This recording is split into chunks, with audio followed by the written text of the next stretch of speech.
All right, BugeyeBob here again, still working on the resurrection of Lazarus. So, getting into some different things this week. I got kind of a wild idea that I'm going to talk about. I'm going to talk a little about some equipment also. Show you a little bit of what I've been doing. I haven't been recording it while I was doing it for the most part because watching somebody just pound on shit just isn't that terribly interesting. So let's go back and take a look at the back of the car and I'll show you the stuff we're getting into. So what I started doing was working on knocking these dents out, getting this these two rear wings, rear quarter panels, whatever you want to call them, back into shape. I've got to do a patch down here on the bottom on each side. I'm going to have to build those. Got some of this knocked out here, kind of brought this back out. I got to work on it a little bit from the outside, come around to this side. There was a real bad crease. There's a bad crease right in here, and then another one right in here that was in quite a ways. And basically the way that I was working on all of these was I was reaching a dolly up in behind and then slapping the hell out of it with the slapper, and it brought this up a little bit. I don't know why the hell this got so scratched up. I don't remember ever hitting it with anything that would make scratches, but who knows.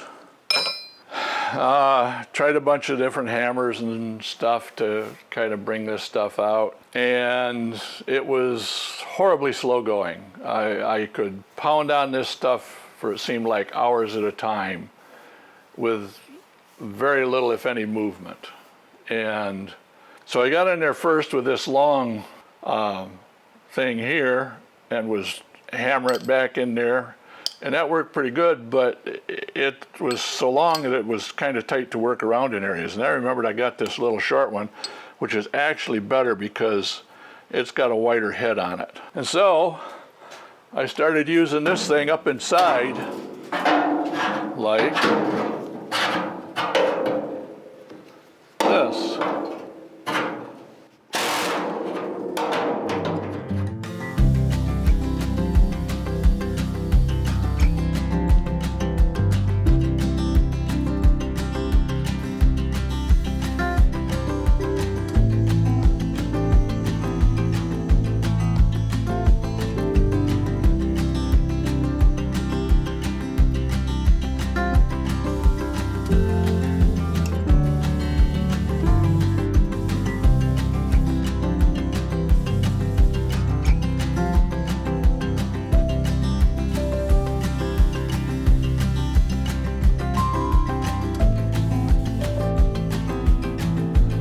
So as you can see, that pushed that back out right quick. I may have actually overdone it right in here, but that'll be easy enough to work back down.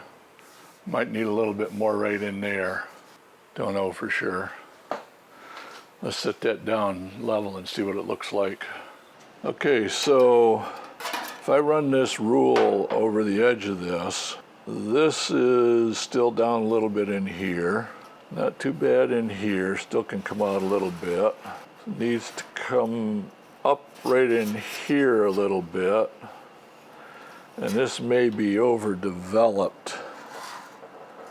I might have taken this out too much in here, I'm not sure. I'll have to play with this a little bit more. But you can see that that definitely moves the metal a hell of a lot faster than I could with the hammers and everything. The only danger is overdoing it. So I think it's the right tool. You just got to be a little bit careful in how you use it. So now let's talk about a brilliant idea I had. The Mark I Sprites, 1958, 59, 60, and as far as I know 61, as they came from the factory, did not have what in the US we would call a trunk lid. I guess in England they might call it a boot lid, I'm not sure. But basically, whatever you stuff in to this area back in behind the seats, back here, underneath that rear deck, you've got no way of getting at, literally. So my brilliant idea And there's some basis for this, because they did sell a kit that would allow you to put a trunk lid, boot lid, whatever you want to call it, into the back of one of the Mark I Bugeye Sprites. I'll see if I can find the advertisement for it. I don't know if I can. I've seen it written about. I saw the advertisement once. I don't remember if I could ever find it a second time, but I'll look for it. I may have saved it, I'm not sure. But anyways, my brilliant idea was I bought a trunk lid that I thought was from an MG Midget, and it might be from an MG Midget, or it might be from an MGB or whatever, I'm not sure. But my initial plan was that I was going to take this and put it into the car. This particular one had some damage from a fire, which kind of caused this to be rusted out, but it did not affect the metal itself. It just kind of scorched it, didn't hurt it any. But what I found was this arch and this arch don't match up very well with the Bugeye Sprite. But that got me thinking, that doesn't mean I couldn't put one in. I just have to perhaps use the material that's out of the Bugeye Sprite itself already. So my plan is to cut out the existing area in here on the trunk lid. This pattern I made from that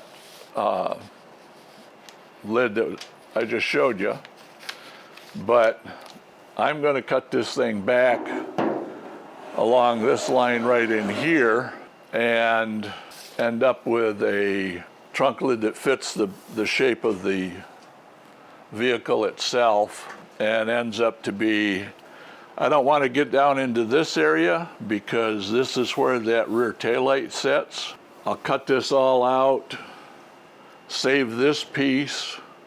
I'll have to straighten out the metal over here. And this is a catch-22 situation. One of the reasons for cutting it out is if you look down in here, this is a horrible mess.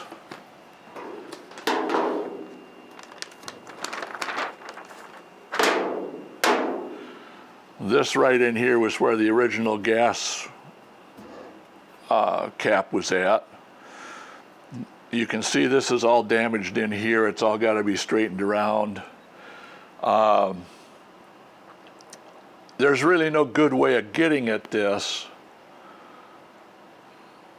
You can't buy a new rear deck.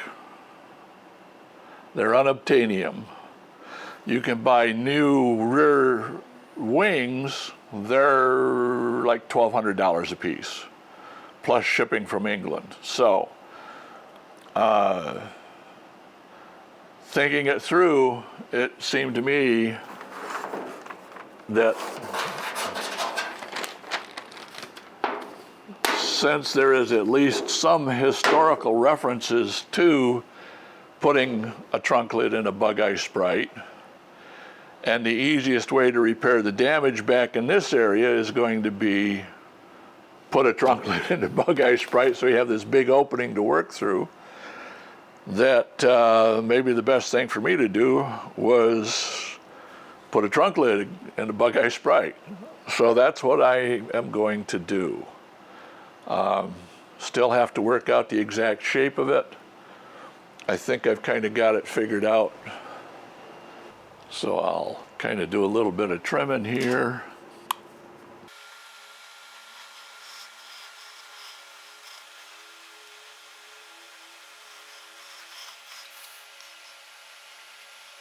This shape right here is what I'm going to go with.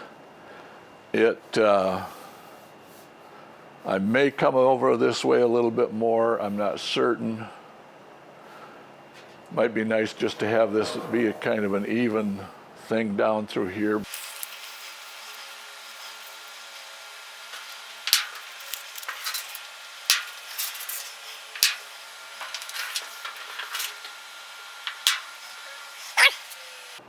think I'd like to have that come around just a little bit more like that.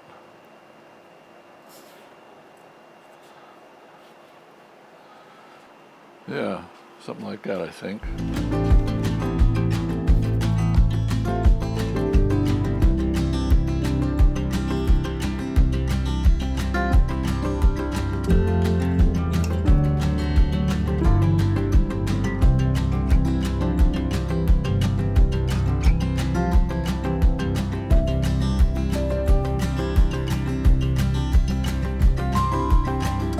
Yeah, I think that shape right there is good. It pretty much follows this down along through here, almost the same width. It looks nice.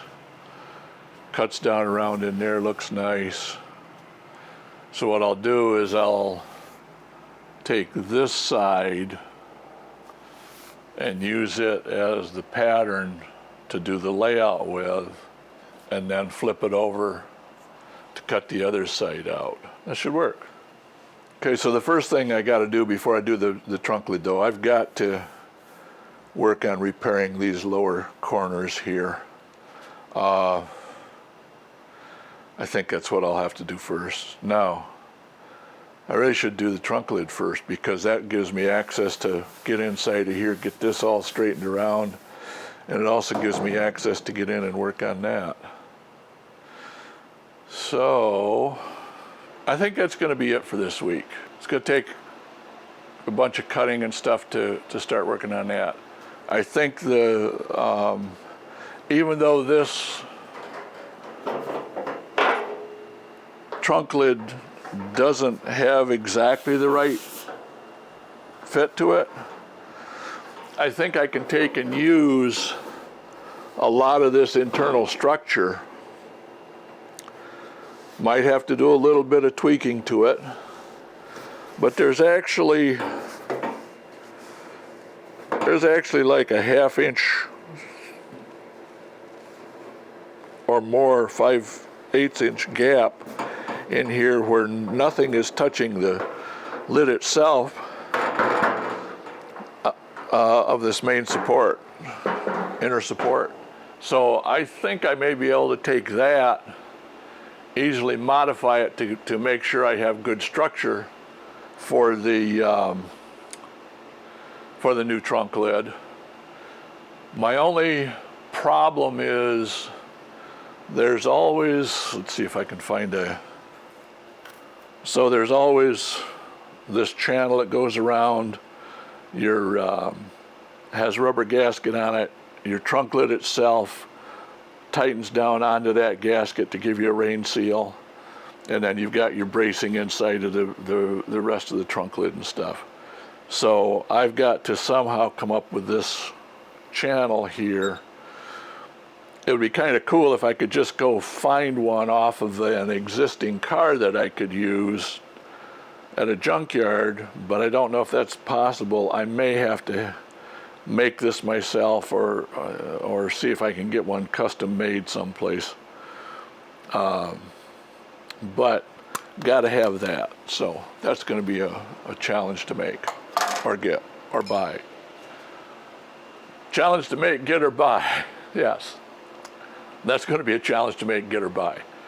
Okay, that's where we're at on things. I think opening up that rear trunk area, boot area, whatever the hell ever you want to call it, by cutting it out and putting in a trunk lid. Theoretically, I could cut out a whole bunch of the bottom of the car and have access in that way.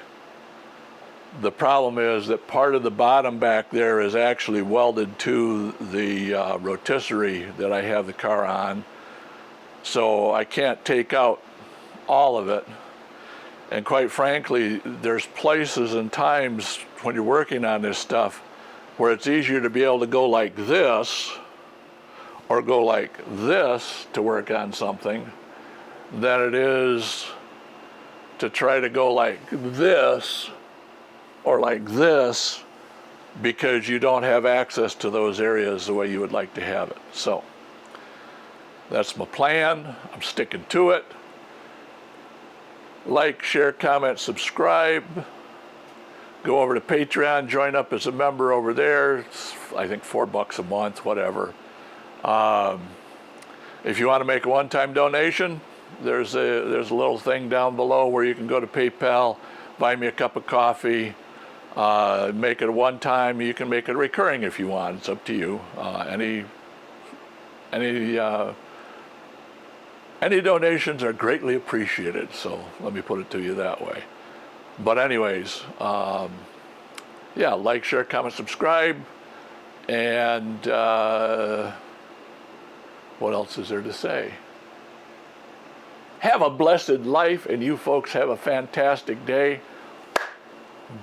See you next week. BugeyeBob, over and out.